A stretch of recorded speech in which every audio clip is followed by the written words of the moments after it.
So hello guys, welcome back to my YouTube channel Hasta Education. So in this video I am going to discuss about the electrical resistance and how to determine it. Okay, so let's get started. So it is the electrical resistance, alright.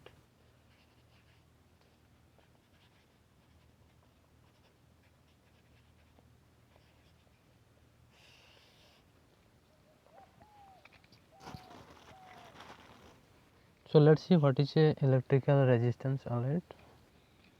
So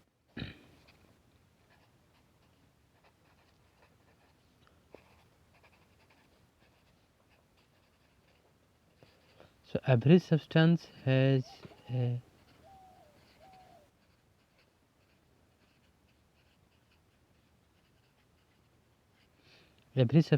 characteristic property of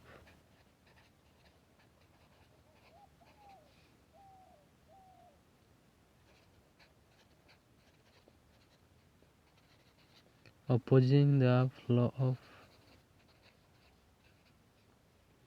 electric current, alright.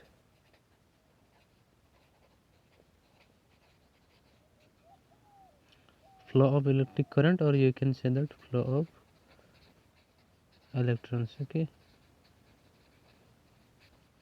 every substance has a characteristic property of opposing the flow of electric current through them. Okay, दुनिया में जितने भी substance होते हैं सारे के पास एक characteristic property होता है, alright. Every substance has a characteristic property of opposing, okay, opposing the flow of electric current, alright. जो इलेक्ट्रिक करंट का फ्लो को अपोज करने के एक कैरेक्टरिस्टिक प्रॉपर्टी होता है. ओके, दुनिया का सारे सब्सटेंस के अंदर. ओके, तो ये जो प्रॉपर्टी है, okay,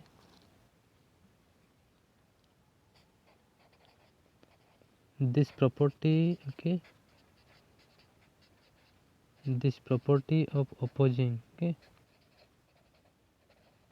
or you can say that resisting, okay,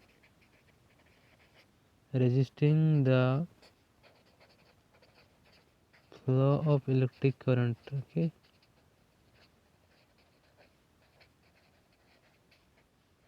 is known as electrical resistance, alright.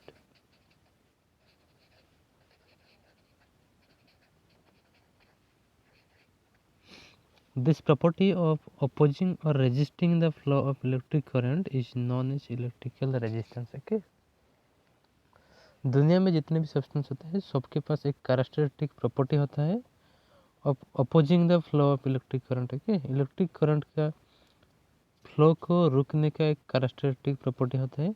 उसी प्रॉपर्टी को हम क्या बोलते हैं? इलेक्ट्रिकल रेजिस्टेंस बोलते हैं, alright. This property of opposing और resisting, alright, the flow of electric current is known as electrical resistance, alright.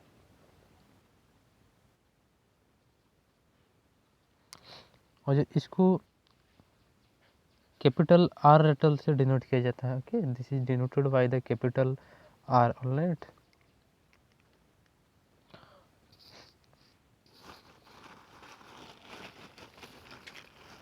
और जो रेजिस्टेंस होता है, resistance of a substance is directly proportional to the length. Okay, उसके length से directly proportional है and inversely proportional to the area of cross section, alright.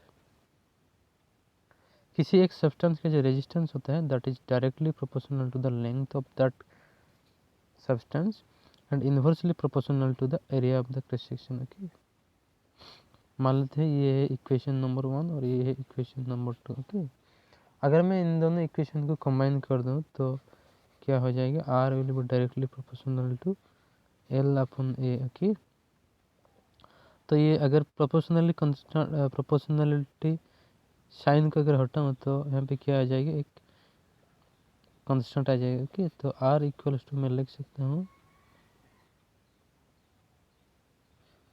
Row into L upon A, right. यहाँ पे जो रो है that is इसको क्या बोला जाता है, स्पेसिफिक रेजिस्टेंस ऑलराइट, और रेजिस्टिविटी बोला जाता है। This is a proportionality constant which is known as specific resistance और रेजिस्टिविटी ऑलराइट। तो ये रहा main formula alright, R equals to rho times L upon A alright. ये रहा रेजिस्टेंस का फार्मूला के, R equals to rho into L upon A alright. तो यहाँ पे एल क्या होता है, एल जो होता है length of the conductor, okay, length of the conductor. A क्या होता है, area of cross section alright, area of cross section alright. और रो क्या होता है,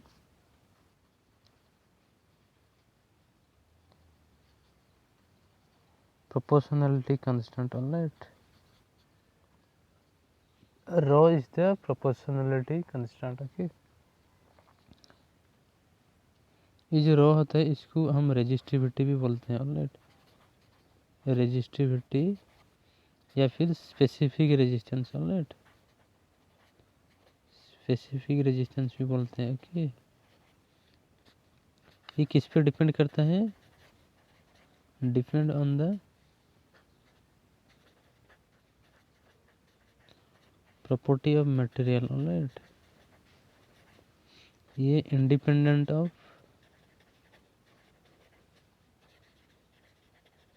शेप एंड साइज ऑलराइट। ये जो रेजिस्टिविटी होता है और इसको स्पेसिफिक रेजिस्टेंस भी बोला जाता है ऑलराइट। ये किस पे डिपेंड करता है, प्रॉपर्टी ऑफ मटेरियल के ऊपर डिपेंड करता है, that is independent of shape and size alright.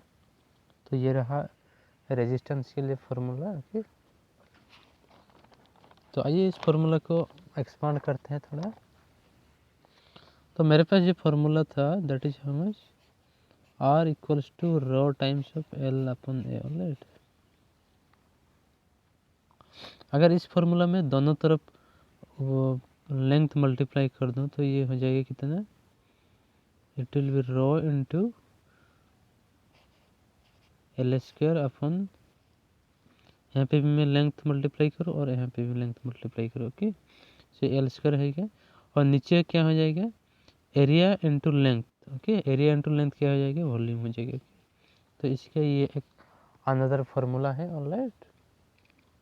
Similarly इस सेम फार्मूला में अगर ऊपर नीचे दोनों तरफ एरिया मल्टीप्लाई कर दूँ तो ये कितना हो जाएगा, it will be rho into, ऊपर में अगर मैं एरिया मल्टीप्लाई कर दूँ तो ये लेंथ इंटू एरिया कितना हो जाएगा, वॉल्यूम हो जाएगा, और नीचे कितना हो जाएगा, एरिया का स्क्वायर ऑलराइट। तो ये रहा हमारा स्टैंडर्ड फार्मूला, ओके। तीनों फार्मूला को आपको याद रखना है alright. Rho R equals to rho into L upon A, और you can say that rho into L square upon volume of the material, और rho into volume upon area square, okay. इस formula का कौन सा formula का कब use है आइए देखते हैं ऑलराइट।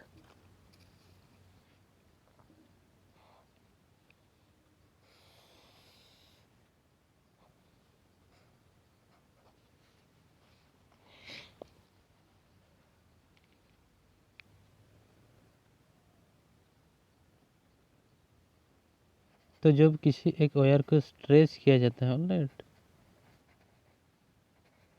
स्ट्रेचिंग या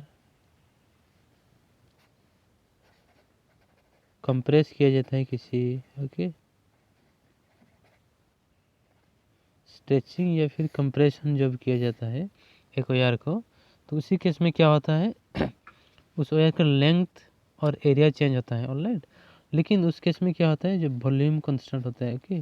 स्ट्रेचिंग और कंप्रेशन के केस में जो वॉल्यूम होता है वो कांस्टेंट होता है, और जो सिंस मटेरियल चेंज नहीं होते तो रो भी कांस्टेंट होता है, ओके। तो स्ट्रेचिंग या फिर कंप्रेशन के केस में रो और वॉल्यूम कांस्टेंट होता है, okay.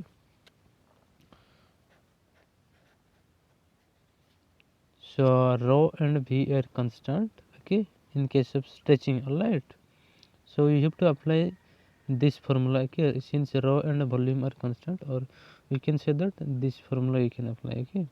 So in that case क्या हो जाएगा, R will be directly proportional to L square or R will be inversely proportional to area square, alright. क्योंकि इन दोनों फार्मूला में अगर रो एंड वॉल्यूम कांस्टेंट हो जाएगी तो R will be directly proportional to L square, और इस case में अगर रो और वॉल्यूम कांस्टेंट हो जाए तो R will be inversely proportional to area square, okay. जब भी एक वायर को स्ट्रेच या फिर कंप्रेस किया जाता है तो इन दैट केस क्या होता है, रो और वॉल्यूम कांस्टेंट होते हैं, ओके. आपको ये बात ध्यान रखना है, alright. So R will be directly proportional to L square और R will be inversely proportional to L square, okay. So in that case क्या हो जाएगा, रो 1 अपॉन R2 का जो वैल्यू हो जाएगा that will be how much, L1 का square upon L2 का स्क्वायर, और आप ये बोल सकते हैं R1 अपॉन R2 जो हो जाएगा कितना हो जाएगा, ये A2 का स्क्वायर अपॉन A1 का स्क्वायर, ऑलराइट. तो ऐसे बहुत सारे क्वेश्चन होते हैं जिस क्वेश्चन में ऐसे बोला जाता है कि a certain wire is stretched by 20% of its original length, और आपको फिर वो रेशियो वगैरह पूछते हैं, तो in that kind of question में आपको ये फार्मूला लगाना है, ओके. स्ट्रेचिंग या कंप्रेशन में आपको ये बात ध्यान रखना है कि रो और जो वॉल्यूम होता है that is remains constant, okay.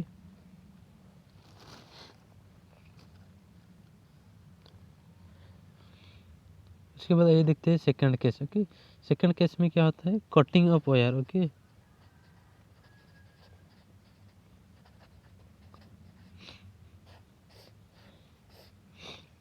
मान लेते हैं मेरे पास एक ऐसा वायर था, अगर उसको मैं कट कर दिया, ओके, यहाँ से कट कर दिया तो ये 1% का रेजिस्टेंस वैल्यू कितना होगा, ओके. तो इन दैट केस आपको ये बात नोट करना है कि जब भी एक वायर को कट किया जाता है तो उसी केस में क्या होता है, मटेरियल तो फिक्स है तो रो कांस्टेंट होगा और एरिया ऑफ क्रॉस सेक्शन में कोई भी असर नहीं पड़ेगा, कि सो रो एंड एरिया क्या हो जाएंगे, कांस्टेंट हो जाएंगे, ओके.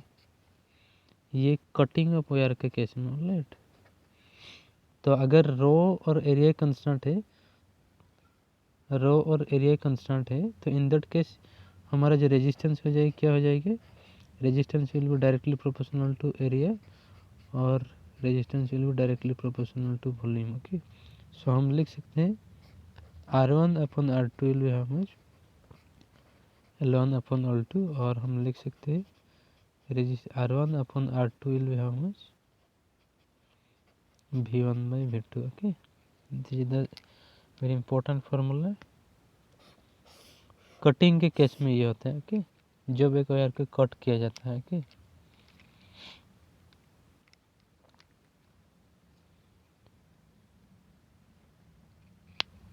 तो ये दो रहा जब एक मटेरियल के शेप या फिर साइज को चेंज किया जाता है, ओके. तो आइए नेक्स्ट देखते हैं, जब एक मटेरियल का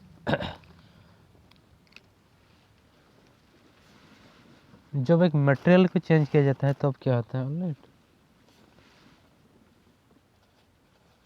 व्हेन